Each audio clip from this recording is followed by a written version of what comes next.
আমি পড়ছি বিপ্রদাস বড়ুয়া সংকলিত সম্পাদিত মুক্তিযুদ্ধের নির্যাতনের দলিল থেকে। এই দলিলটি লিপিবদ্ধ করেছেন Mohammad Salehuzzaman, sub inspector of police, Ramna Thana, Dhaka. 1971 সালের 25শে মার্চ সন্ধ্যায় আমি এক প্লাটুন ফোর্স সহ মিরপুর 1 নম্বর সেকশনে টহলে ছিলাম। সন্ধ্যার পরপরই আমি মিরপুরের সর্বত্র থমথমে ভাব লক্ষ্য করেছি।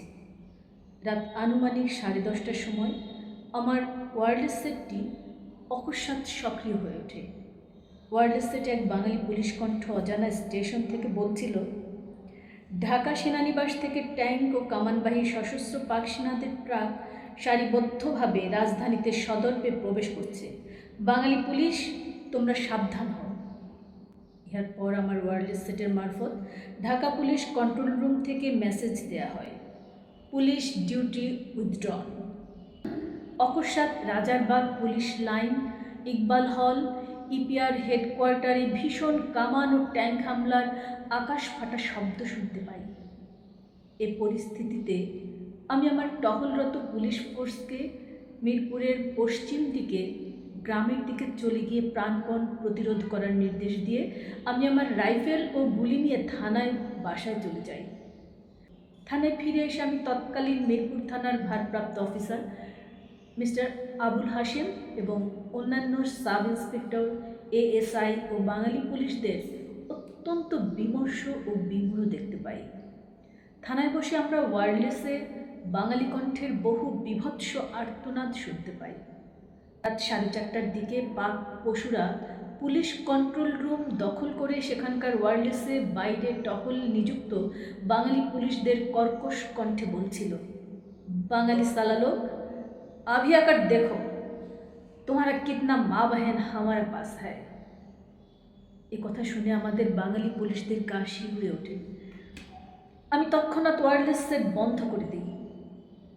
সকাল হবার পূর্বেই আমি থানা ও থানার বাসা ছেড়ে মিরপুরে অন্য এক বাসায় আত্মগোপন করে থাকি। সকালে আমি দেখলাম বাঙালি ইপিআরদের মিরপুর ইপিআর ক্যাম্প থেকে বন্দি করে আমাদের থানার সম্মুখে এনে পাক পশুরা নিরস্ত্র করে থানায় বন্দি করছে। আমি আরও দেখলাম মিরপুরে বিহারিরা মাথায় সাদা কাপড় বেঁধে দানবের মতো উল্লাসে ফেটে পড়ে বাড়িঘরে আগুন লাগাচ্ছে, লুটপাট করছে। বাড়ি বাড়ি থেকে বাঙালি শিশু, যুবতী, বৃদ্ধাদের টেনে ধরে এনে রাস্তায় উলঙ্গ করে ফেলে উপর্যুপরি ধর্ষণ করে তৎক্ষণাৎ ধারালো ছুরি দিয়ে স্তন কেটে ফেলে নৃশংসভাবে হত্যা করছে। কাউকে কুচি কুচি করে কেটে ফেলেছে। অট্টহাসিতে ফেটে পড়ছে। ভীত সন্ত্রস্ত হাজারো মানুষ তখন প্রাণ ভয়ে গ্রামের দিকে পালিয়ে যাচ্ছিল। যে সকল নিরীহ মানুষ পালাতে পারছিল না, তাদেরকে বিহারিরা নির্মমভাবে জবাই করছিল। পাক সেনারা ব্যাপক বাঙালি হত্যায় বিহারিদের পেছন থেকে সাহায্য করছিল। 27 মার্চ সকালে কিছুক্ষণের জন্য কারফিউ তুলে নিলে আমি আমার পরিবার পরিজন নিয়ে নিরাপদ আশ্রয়ের সন্ধানে মিরপুরের বাইরে যাত্রা করি। মিরপুর গরুরহাট অতিক্রম করার সময় আমি দেখলাম পাক সেনাদের টহল ভেদ করে একটি ট্রাকে মহিলা ও শিশু মিরপুর ব্রিজের দিকে যাচ্ছিল।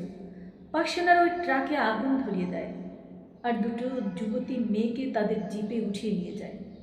মেয়ে দুটি পাক পশুদের হাত থেকে রক্ষা পাওয়ার জন্য চিৎকার করে আর্তনাদে ফেটে পড়ছিল।